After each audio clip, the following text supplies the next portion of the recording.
Hola, ¿cómo están? Somos estudiantes de medicina de cuarto semestre de la Universidad Central del Ecuador. En este video vamos a hablar acerca de la exploración física del hígado y del vaso, concerniente a la asignatura de semiología, dictada por el doctor Eduardo Castro. Así que comencemos. Las características físicas del hígado. Ante una hepatomegalia vamos a tener un hígado aumentado de tamaño, por lo que vamos a tener ciertas características físicas determinadas. En cuanto a su forma y volumen, vamos a decir que se presenta de dos formas. Vamos a tener un aumento de volumen de manera difusa y un aumento de volumen también en zonas limitadas. En el aumento de volumen de la manera difusa, que se va a extender en todo el hígado. Esto va a estar causado por hepatitis, tumefacciones inflamatorias y también ciertos obstáculos mecánicos en el flujo biliar pueden ocasionar este aumento de volumen. Y en cuanto al aumento de volumen en ciertas zonas limitadas, este va a estar causado, a diferencia del anterior, por algún quiste hidatídico, un hepatocarcinoma o también por la sífilis que puede aumentar uno u otro lóbulo del hígado. En cuanto a la consistencia del órgano, vamos a tener que puede presentarse una forma pétrea que describe una forma parecida a una piedra, también una forma muy dura que se va a dar en la sífilis esclerogomosa, también en la cirrosis, y vamos a encontrar una disminución de esta dureza en una forma blanda en ciertas necrosis y también en cierta infiltración grasa que se pueden presentar en el órgano. Vamos a tener también retinencia, que es esa sensación de resistencia elástica que se va a presentar cuando el órgano va a recobrar su forma cuando se le presione, y esta se va a causar ante alguna infiltración amiloidea y también por colecciones líquidas, ya sean quísticas o no. Vamos a encontrar también una consistencia fluctuante que se asemeja cuando palpamos una bolsa de goma llena de agua, que se va a dar ante un absceso o también cuando existen ciertos nódulos carcinomatosos y que tengan focos de necrosis. En cuanto a la sensibilidad, vamos a tener que esta va a estar aumentada, va a presentar mucho dolor y la vamos a encontrar de dos formas igualmente, que la primera es cuando no solo va a estar presente ante la palpación, sino que va a estar de forma intermitente y esta puede encontrarse en ciertos procesos que distienden la cápsula hepática y por último también tenemos la sensibilidad que va a estar de manera circunscrita en zonas limitadas, en cáncer, en sífilis o también en abscesos. En cuanto a la lisura del órgano, hablamos de la superficie del hígado, que en forma sana, esta va a ser lisa. Cuando encontramos alguna patología en el hígado, vamos a tener que esta superficie se va a encontrar abollada. Se puede presentar en el cáncer nodular, en alguna equinococosis, que es una parasitosis, sífilis, etcétera.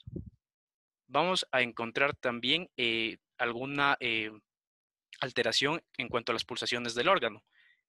Cuando encontramos cierta insuficiencia tricuspidea, vamos a encontrar cierta forma del pulso hepático sistólico venoso y en la insuficiencia aórtica también como un pulso hepático arterial. El borde hepático, que normalmente es cortante, pero esta consistencia no se va a detectar en la palpación.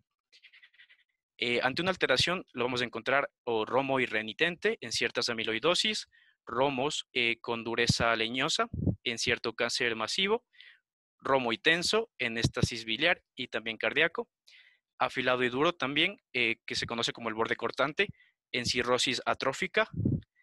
Y en cuanto también a la movilidad respiratoria, cabe destacar que el órgano, por su relación con el diafragma, se va a mover de acuerdo con la inspiración, por lo que en ciertos cánceres que encontremos en este órgano, también encontraremos que la hepatomegalia, o sea, el abombamiento en el abdomen se va a mover de acuerdo con la movilidad inspiratoria. En cuanto a la inspección del órgano, vamos a tener ciertos síntomas y signos generales, en los que encontraremos ictericia, pigmentaciones de la piel, esquimosis o ciertos ya signos locales, como encontrarnos con un vientre hepático por hepatomegalia, como podemos ver en la imagen inferior derecha. También vamos a encontrar localmente ciertas alteraciones que se pueden dar por la circulación complementaria, por la circulación venosa, que comúnmente se conoce como la cabeza de medusa, como igual podemos ver en la imagen, o también podemos encontrar una ascitis que se debe a una acumulación de líquido peritoneal. Los métodos de palpación, en primera instancia, en el método de Mathieu, el enfermo sobre todo se va a encontrar en forma eh, de cúbito dorsal y el médico se va a encontrar a su derecha con su mirada hacia los pies del paciente. Y esta, como vamos a ver en la explicación, va a ser una palpación ascendente a diferencia de las otras. Las dos manos unen sus dedos, dejando los índices libres, formando una línea que avanza en sentido paralelo al borde hepático, que habitualmente es oblicuo hacia afuera, realizando movimientos metacarpofalángicos, siempre por fuera de los rectos anteriores, tratando de percibir el borde hepático, y cuando se llega al borde costal y no se percibe ningún cambio de resistencia, se deja la mano al acecho y se le pide al paciente que respire profundo. Bueno, continuando con los métodos, nos encontramos con el método de Glenard. En este método, el médico se va a encontrar junto o sentado en el borde de la cama o de la camilla frente al enfermo. Va a deprimir con la mano izquierda la región costolumbar derecha del paciente y con la mano derecha va a deprimir el abdomen en su parte más declive, para rechazar así el hipocondrio derecho, la masa intestinal subyacente y enderezar así la cara inferior del hígado, aumentando la tensión abdominal por debajo de ella. Por otro lado, con el pulgar izquierdo puede deprimir la pared anterior del flanco derecho, por debajo del reborde costal, e invitar al enfermo a que realice profundos movimientos de inspiración y puede deslizar dicho dedo de atrás hacia adelante y de arriba hacia abajo y afuera. Este va a ser un procedimiento de palpación a 3 manos muy propio de los médicos con los dedos largos. A continuación vamos a presentar el video explicativo. A continuación vamos a realizar la maniobra de Glenard. Para esta, nuestra mano vacía va a estar en forma de pinza, ubicando nuestro dedo pulgar sobre el reborde costal del paciente y la palma ubicada sobre la región costomuscular.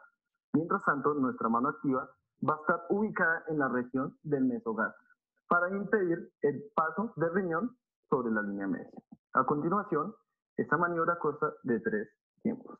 El primer tiempo de acecho se encuentra en la fase preinspiratoria del paciente. El segundo tiempo, el tiempo de captura, consta en que le vamos a pedir al paciente que inspire, en el cual en este momento, con la pinza armada con mano pasiva, procedemos a capturar el riñón.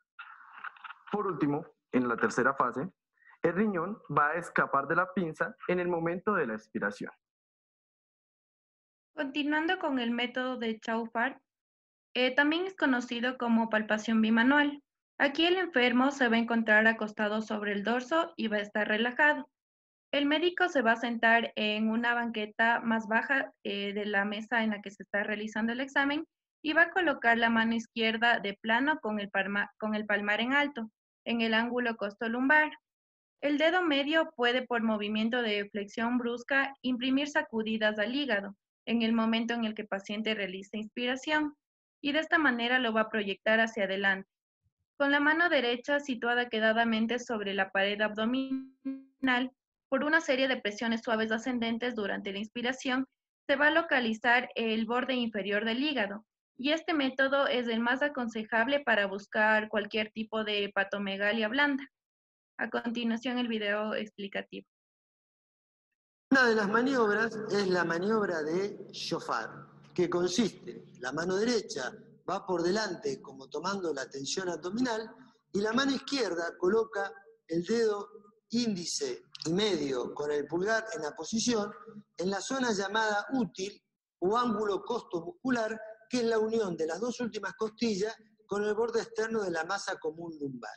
La mano se coloca sobre la superficie hepática o el lugar donde se supone debería estar el hígado y se la deja al acecho, la mano que está en el plano posterior, hace movimientos hacia adelante, tratando de hacer pelotear el hígado y que la mano que está por delante lo perciba. Esta es la maniobra del peloteo hepático o del sofá. Bien, vamos a seguir con el método de Bruce. En este vamos a aplicar una o ambas manos. El médico se va a situar a la derecha de la cama. Se va a aplicar primeramente toda la palma de la mano derecha sobre la pared abdominal a nivel de la línea medio clavicular derecha, de manera que las yemas de los dedos que están extendidos queden algo por debajo de donde suponemos existe el borde inferior del hígado. Con las falanges ligeramente flexionadas, se va a palpar hacia arriba buscando el borde del hígado. Si se hace respirar profundamente al paciente, vendrá a tropezar el borde hepático con las yemas de los dedos, siempre que existan excursiones respiratorias lo suficientemente amplias del diafragma y no se hayan producido grandes adherencias del hígado con los órganos que se encuentran cerca. Si se empuja con las manos y con los dedos hacia la profundidad, aprovechando la inspiración del paciente para extender completamente los dedos, se va a realizar con la mano un movimiento de palanca hacia arriba y hacia adelante. Y de esta manera se va a conseguir apreciar el deslizamiento del borde hepático elástico bajo las yemas de los dedos. Para la palpación bimanual se procede con la mano derecha en la forma que ya acabamos de indicar, en tanto que la mano izquierda va a empujar con los 4 dedos la región lumbar hacia arriba y hacia adelante, y con el pulgar hacia adentro y hacia arriba. Maniobrando de esta manera se va a conseguir que bascule el hígado y se aproxime su borde anterior a la pared abdominal. Y este es el método de elección para palpar el hígado cirrótico. A continuación vemos el video. El paciente va a estar en posición anatómica. Nosotros vamos a trazar la línea media desde la clavícula hasta la fosa ilíaca derecha. Vamos a ir palpando de manera ascendente hasta llegar al reborde del hígado con las yemas.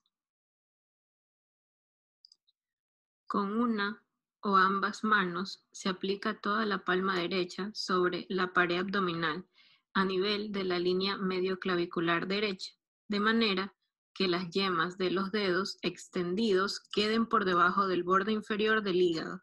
Se pide al paciente que inspire, se empuja la mano hacia la profundidad para extender los dedos y realizar un movimiento de palanca y apreciar el deslizamiento del borde hepático. Vamos a continuar con el método de Smith. Aquí el enfermo se va a encontrar sentado en la cama con las piernas flexionadas de manera ligera. El médico va a estar situado detrás del paciente de modo que pueda sostener el tronco del enfermo. Se van a relajar los músculos de la pared abdominal y el hígado y el vaso va a bajar por su propio peso para aplicarse contra los dedos que palpan. Mejora el contacto entre los órganos y la mano cuando el enfermo hace descender su diafragma por medio de una inspiración profunda. El hígado y la vesícula biliar se van a examinar mejor con el médico detrás del lado derecho del enfermo y el vaso, por el contrario, se va a examinar de mejor manera desde el lado izquierdo. Este va a ser el método ideal para la palpación de moderadas visceromegalias subdiafragmáticas. Y vamos también a ver el video de explicación. Maniobra de Schmidt.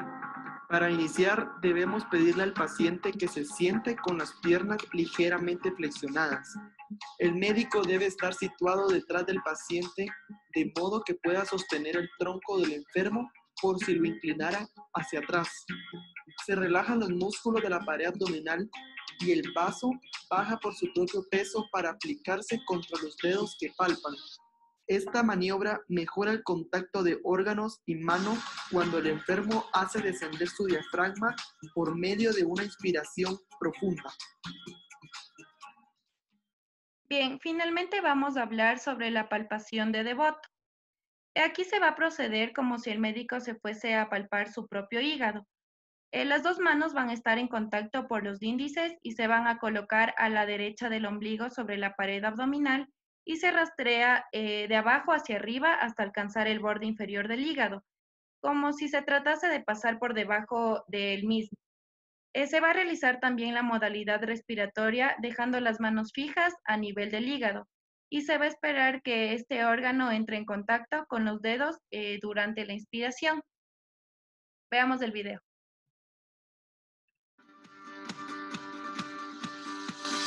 Vamos a hacer palpación de hígado con la maniobra de Devoto. El paciente debe colocarse de pie y un médico atrás de su paciente. Sus manos deben estar direccionadas al lado derecho del ombligo y sus dedos índices deben estar unidos. Ahora de la palpación de inferior a superior.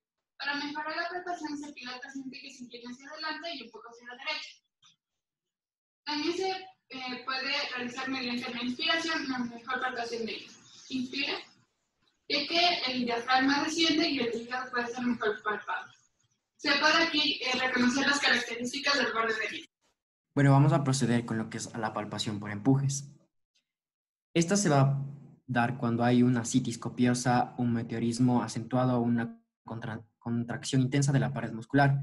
Es pertinente emplear la maniobra que consiste en comprimir brusca y brevemente la pared abdominal, en donde si el hígado está aumentado de volumen, es posible obtener la sensación de un choque de retorno. Como por ejemplo, tenemos cuando sumergimos un trozo de hielo en un recipiente con agua, aquel vuelve a flotar de nuevo. Podemos observar lo que es un cuadro acerca de las patologías de la palpación del hígado, en donde vamos a explicar lo que son los principales. Bueno, primero comenzamos con el estado normal, que va a tener igual un tamaño normal, una forma normal y una consistencia igual no alterada. Con relación a lo que es el hígado en una insuficiencia cardíaca congestiva derecha, vamos a tener que el tamaño va a estar aumentado con relación con su forma, va a estar normal. Va a tener una consistencia dura, pero depresible, y va a tener una sensibilidad dolorosa severa. Con relación a una hepatitis viral aguda, que va a tener un tamaño aumentado, en la consistencia vamos a notar que va a presentarse de forma blanda y en relación vamos a tener en la sensibilidad un dolor un poco más grave. Y por último, la cirrosis, que va a tener un tamaño, puede ser aumentado o disminuido. En su forma va a ser irregular en toda la superficie y con relación a su consistencia va a ser muy dura y puede esta ser dolorosa o no dolorosa. Vamos a hablar sobre lo que es la percusión. Este método se practica con el tórax desnudo. Al realizar este método se percute de arriba hacia abajo con cierta intensidad, colocando el dedo plexímetro sobre los espacios intercostales o paralelo a ellos, a nivel de la línea sifoidea, medio clavicular y axilar. Normalmente la matidez llega a la altura del apéndice sifoides en la línea media el quinto espacio intercostal. Con relación a la estimación del límite inferior del hígado por percusión es difícil notar, ya que hay que tener en cuenta la relativa delgadez de su porción marginal que descansa sobre las zonas que son el estómago e intestinos. Son más útiles la palpación o la auscultación combinada en estos casos. Y con relación a lo que es midiendo la distancia entre los límites superior e inferior de la matidez hepática, nos daremos cuenta del tamaño de esta víscera, que es aproximadamente de 4 a 8 centímetros en la línea medio external, que podemos observar en el gráfico que está en la parte inferior derecha, y de 6 a 12 centímetros en la medio clavicular.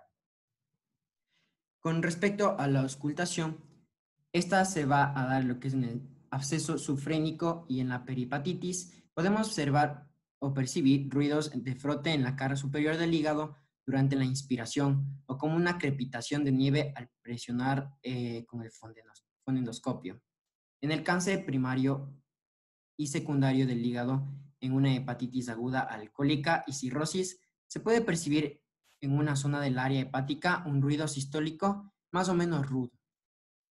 Y con respecto a la percepción de un ruido arterial en la región hepática, es más que sugestivamente la presencia de un hepatocarcinoma primario. Ahora bien, vamos a continuar con el vaso.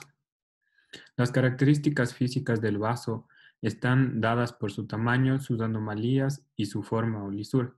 El tamaño se lo mide en centímetros y en especial en su eje mayor y menor. Polo superior, hay que tener en cuenta que su polo superior debe ser su base y que Se lo encuentra por percusión y está a la altura de la novena costilla. Se hace como referencia también el reborde costal izquierdo y el ombligo. Cuando existe una hipertrofia, se debe comprobar esta con rayos X. En cuanto a las anomalías, estas casi siempre van a estar asociadas a otras anomalías viscerales, como son un vaso ausente, un vaso desplazado, un vaso lobulado o un vaso accesorio. En cuanto a su forma o lisura, siempre tiende a tener una superficie lisa o irregular. Quistes o tumores malignos o abscesos deben ser palpados en caso de ser existentes. En leishmaniosis visceral, este órgano se encuentra de una forma alargada. En cuanto a tumores, su borde medial tiene una incisura que es muy palpable.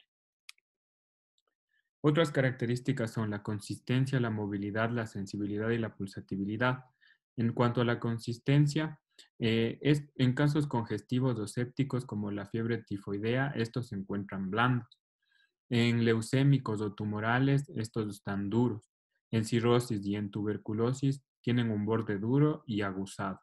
En cuanto a la movilidad, estos se desplazan con respiración en dirección media e inferior, con excepción en la esplenomegalia.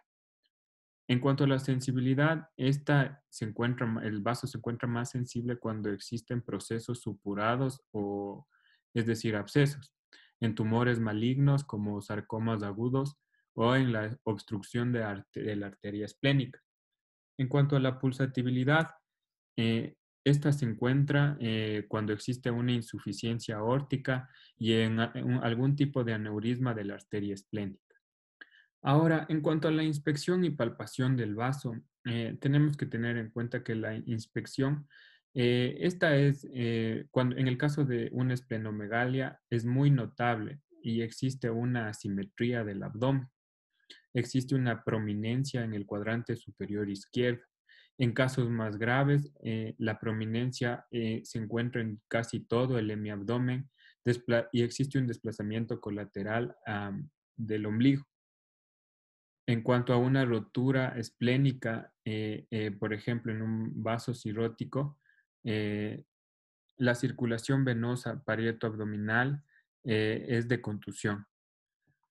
En cuanto a la palpación del vaso, debemos recordar siempre que si es que este es palpable, es un cuadro patológico.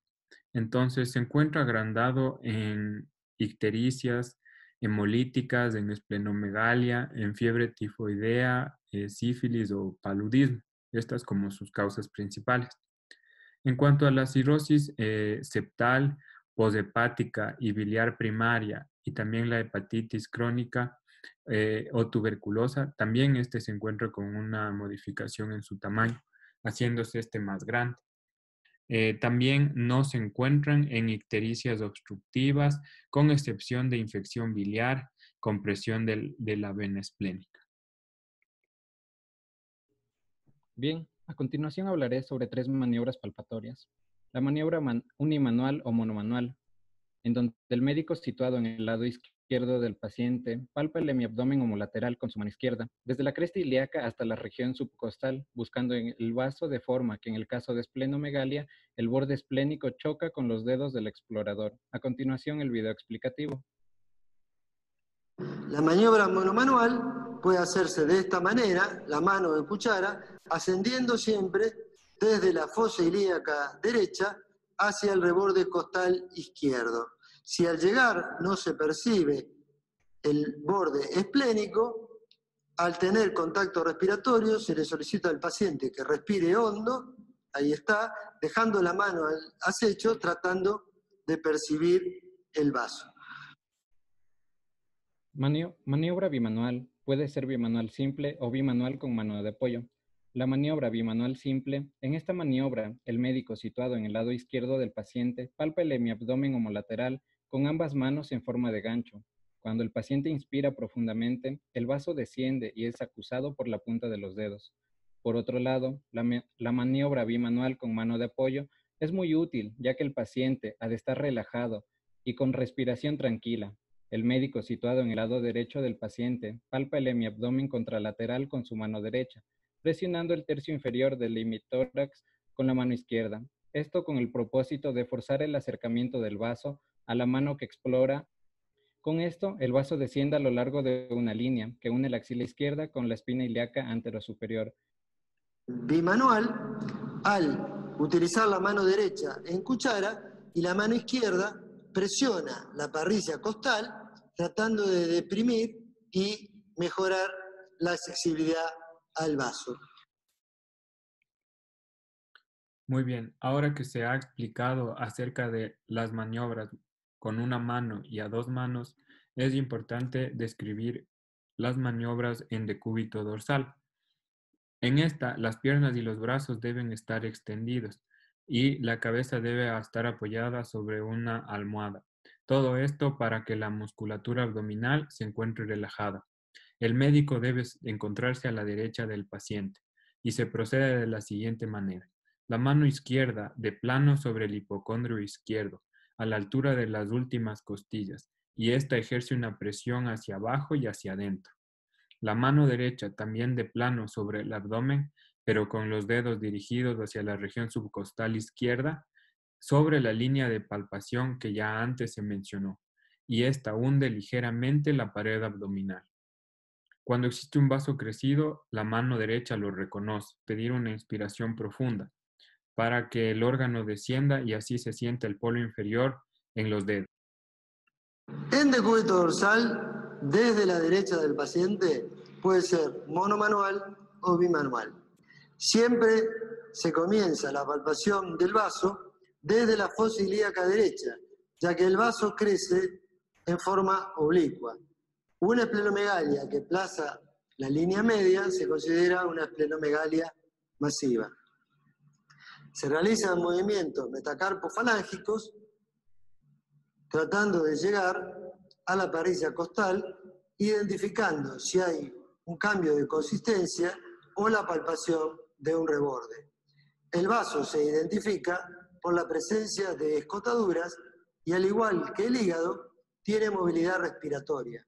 Por eso, frente a la ausencia de la palpación del borde esplénico, se le dice al paciente que respire hondo y se deja la mano al acecho, respire normal, tratando de percibir, respire hondo por favor, tratando de percibir el borde esplénico.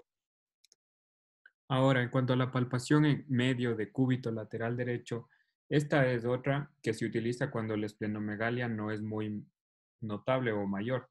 Se aprovecha el desplazamiento inspiratorio y también la gravedad. Esta ocurre de la siguiente manera. El paciente acostado en decúbito lateral derecho, pero con el tórax en posición intermedia entre el decúbito dorsal y lateral derecho completo. La pierna derecha extendida y a la izquierda flexionada, descansando sobre la derecha. El brazo izquierdo cruza sobre el tórax, pero dejando completamente descubierto el hipocondrio izquierdo. El brazo derecho permanece descansado, estirado sobre la cama. El médico, de pie y a la izquierda del paciente, coloca su mano derecha sobre el área esplénica y ejerce una ligera presión hacia abajo y hacia adentro. Su mano izquierda, en forma de gancho, abarca el reborde costal sobre la línea de palpación del vaso. Se pide al paciente que inspire profundamente y si éste creció, se sentirá el choque del polo inferior con sus dedos. La palpación del vaso en el decúbito intermedio lateral, se le solicita al paciente que se coloque en decúbito lateral con el brazo izquierdo cruzado delante del tórax, la pierna derecha extendida y la pierna izquierda flexionada. Acá existen dos variantes. La variante de Naegeli es colocar la rodilla sobre la espalda del paciente y sacar al paciente del decúbito lateral hacia la posición de 45 grados, que es el decúbito intermedio lateral, o posición de Schuster. Puede realizarse la palpación del vaso de manera bimanual, con la mano derecha comprimiendo la parrilla costal y palpando con la mano izquierda, tratando de percibir la superficie o el borde esplénico. La variante de Merlo es sentarse detrás de la espalda del paciente y sacar al paciente del decúbito lateral hacia el intermedio lateral o posición de Schuster y con la mano derecha o la mano izquierda, como mano de ayuda, traccionar la pared abdominal, maniobra de Galambos para relajar el hipocondrio izquierdo, y la mano derecha trata de palpar el vaso por debajo del reborde costal. Por último, la palpación en posición sentada o de pie. Esta se la utiliza cuando el vaso está poco crecido y el abdomen está abombado por algún otro motivo. El paciente sentado o de pie se ubica en la camilla y el médico se sitúa detrás. Pide al paciente que se arrime hacia él para evitar contracción muscular abdominal especialmente, y desde atrás abraza al enfermo y coloca su mano izquierda de gancho debajo de la región subcostal izquierda sobre la línea de palpación del vaso. Se pide al paciente inspirar profundamente y si está crecido, se sentirá el choque del polo inferior. A veces se pregunta si el vaso es lo que en realidad se está palpando. Para ello hay que darse cuenta de 1. Que tiene una notable movilidad, especialmente en la inspiración. 2. Tiene una situación muy superficial, plegado a la pared costal. 3. Tiene un borde anterior con unas incisuras características. En ciertas patologías, el vaso se encuentra afectado. Por ejemplo, en el paludismo crónico, su forma es globulosa y su consistencia dura. Asimismo, en la leucemia mieloide, su forma conservada, pero su consistencia es dura. En la cirrosis hepática, en cambio, esta se encuentra de una forma casi normal. Sin embargo, su tamaño está agrandecido y su borde anterior es cortante. La percusión del vaso. Esta tiene escaso valor semiológico, ya que otras exploraciones son más fiables que la percusión. Sin embargo, es útil para detectar las pequeñas hipertrofias esplénicas que no alcanzan a rebasar el reborde costal. Otro de los casos en los que sirve es aquellos en donde la pared tensa del abdomen se opone a la palpación. Para entender mejor esto, a continuación el siguiente video explicativo. Percusión de un punto que es la intersección de la línea axilar anterior con la última costilla, reconocido como punto de Castell, que es el que lo describió.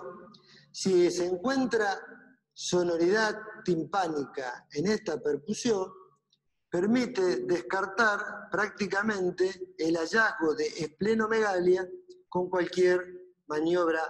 Finalmente, la auscultación.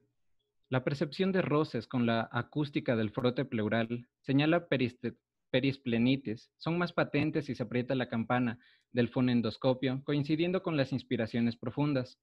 Un soplo arterial, sistólico, en el hipocondrio izquierdo, junto a la 12ª costilla, se señala en el aneurisma de la arteria esplénica. Agradecemos su atención.